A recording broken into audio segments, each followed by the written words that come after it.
Bonjour à tous. Salut les japonautes. Bonjour à tous. Bonjour minasan. Salut tout le monde.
La beauté de ce lieu se dévoile tout au long d'une randonnée pédestre à travers les arbres et les tulies flamboyantes devenues symboles du Japon.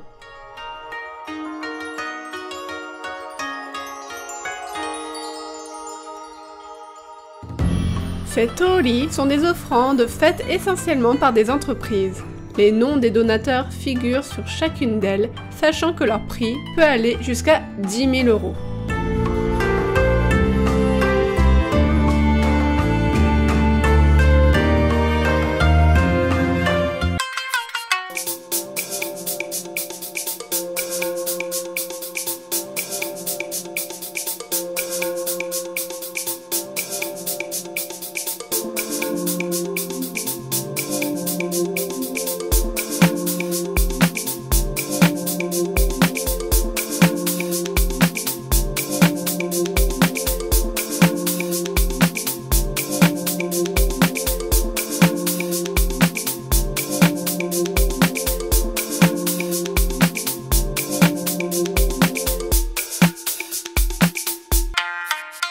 Alors, l'expérience ne durera que quelques mois, parce que malheureusement, comme on le disait au niveau de la présentation, arrive le drame du 11 mars 2011.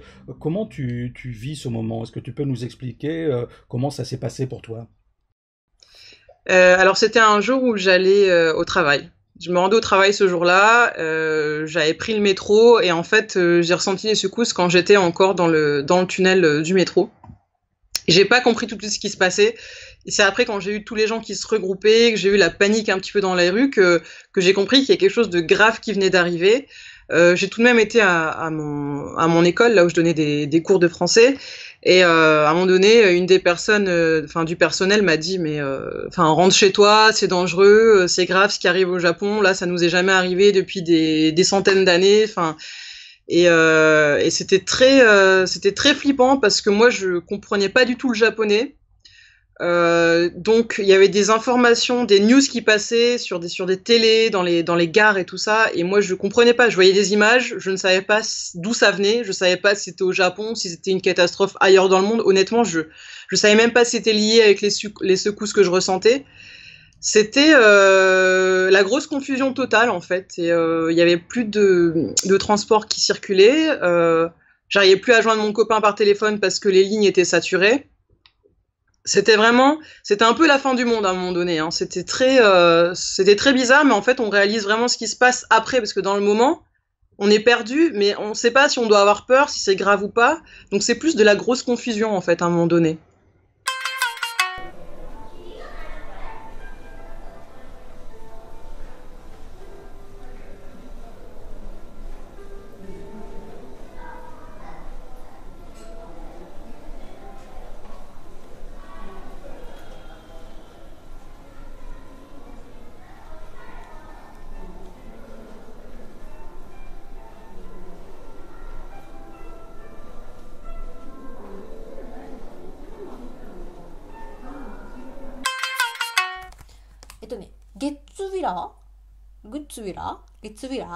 Gerdwiller. Oh, Gerdwiller. Ouais, c'est à 40 minutes de la gare de Strasbourg, c'est pas très loin. ストラスブルーから電車で40分、小さな村です。急がなきゃ今から駅に。大丈夫、そうそうそう。C'est un extrait de l'épisode 4, qui était assez riche d'ailleurs cet épisode, et c'est Mélissa Bartoli qui nous a demandé de revoir le Matsuri qui clôturait l'épisode, la fameuse fête des lanternes. T'as encore fait une Jean-Pierre Pernaut. Oh merde.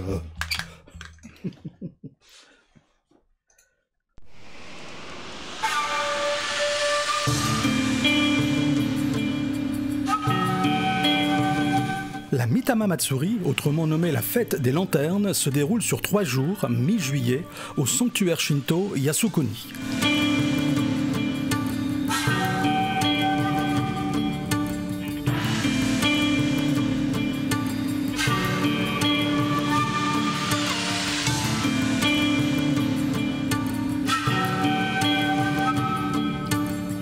La nuit tombée, ce n'est pas moins de 20 000 lampions qui illuminent l'ensemble du parc.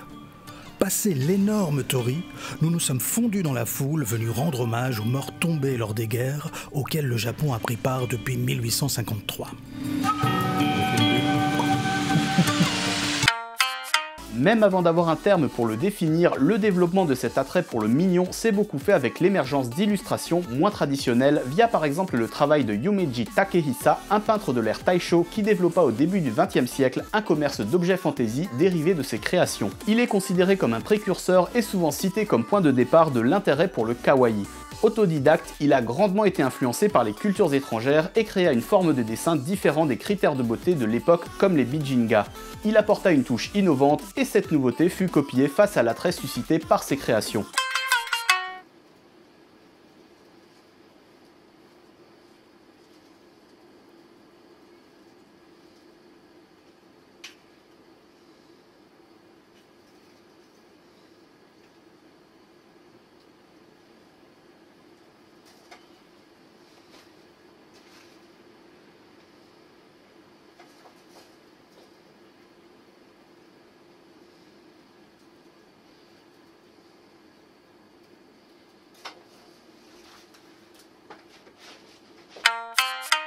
Avec un tel nombre de personnes œuvrant au fonctionnement et à la surveillance de l'île, on peut se demander à quel point les règles sont respectées. Tokugawa Bakufu no 貿易の管理というものは非常に徹底していました。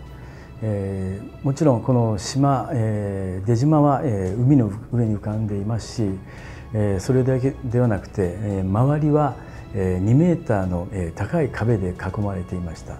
ですので地上からは、外を見ることができません。そして2階からも建物の配置を、工夫され、周りの方には倉庫を置いて外を、望むことができなかった、そのような厳しい管理下に置かれております。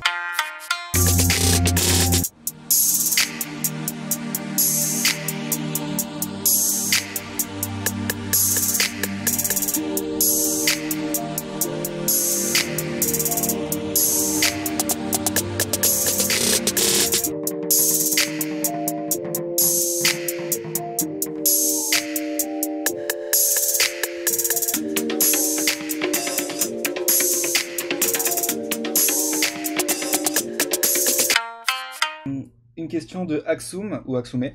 Parler que français mais avoir des bases de japonais, est-ce un problème au Japon pour un an? Alors, ça dépend ce qu'il veut faire ou ce qu'elle veut faire en un an. Et j'ai envie de dire, même sans parler japonais, en un an, on peut très bien se débrouiller. Oui, après voilà. Avoir des bases, c'est mieux. Tout dépend de l'objectif. Nous, on est arrivés, on parlait français évidemment. On avait des bases de japonais et quand on dit des bases, c'est vraiment des bases. C'est les 4 pieds de la chaise, mais rien d'autre. Bonjour, merci. Voilà, où sont les toilettes. Des choses, voilà, exactement. Et bon, on a l'anglais en plus, mais très honnêtement, au Japon, ça ne sert que très très peu puisque sont pas très au fait avec l'anglais. Mais c'est tout à fait faisable pour un PVT d'arriver et de parler. Après, c'est possible aussi de travailler soi-même. On a un an, justement, pourquoi pas ramener ses bouquins et puis ce qu'on n'a pas su faire, ce qu'on voulait faire, ce qu'on n'a pas su faire. On va travailler le japonais sur place. Non. Mais non, tu bouges, tu vois plein de choses. C'est tellement pratique ici qu'il n'y a quasiment pas besoin d'échanger des heures avec les gens pour vivre. Après, voilà, ça dépend. Ça dépend de sa vision de PVT, ce qu'on veut faire. Depuis le début du XXe siècle, les komodaru ne sont plus utilisés pour le transport et le stockage du saké. Ils gardent néanmoins une forte présence pour toutes les utilisations traditionnelles. Bien sûr, le plus visible en tant que touriste sont dans les temples où ils sont exposés en tant qu'offrande. Et si vous vous posiez la question, je vous annonce qu'ils sont exposés totalement vides. C'est un pays de vélo, d'abord le Japon, ce qui n'est pas le cas de tous les pays d'Asie. Même sur longue distance ? Ah non, justement, d'accord. C'est-à-dire que dans les villes, tout le monde est à vélo, vous le savez. Et ils peuvent rouler partout, surtout sur le trottoir. Et les taxis et les automobilistes sont pas trop habitués. Sur le trottoir, les taxis et les automobilistes ? Non, j'ai commencé une phrase. Ils sont pas trop habitués à voir justement des vélos sur la route. Parfois, on a des petits coups de klaxon, mais c'est tout. Alors que c'est interdit d'aller sur les trottoirs. Au Japon ? Au Japon aussi ? Ah ouais ? Ah bah il y a du boulot là. Ouais. Ils roulent comme des sacs. Tout le monde est sur le trottoir. Oui, en plus ils roulent comme ça, sur des sacs. Tout le monde est sur le trottoir. Mais techniquement, par exemple à Tokyo, techniquement, c'est interdit de rouler sur le trottoir pour les vélos. Mais je pense que personne ose aller sur la route. Je suis et Bobby. Et on voit quasiment personne sur la route, quoi. Non, parce que les gens roulent comme des salauds. Ouais, non, c'est vrai que c'est assez... C'est à mon avis, ils veulent pas mourir, les en tout gens. Cas, l'usage commun veut que les automobilistes sont plutôt habitués, sont pas en ville, ils sont pas forcément habitués à avoir des vélos sur la route et ils sont plutôt habitués à ce qu'ils soient sur les trottoirs, même s'ils sont super encombrés. Du coup, c'est galère, du coup, c'est chiant.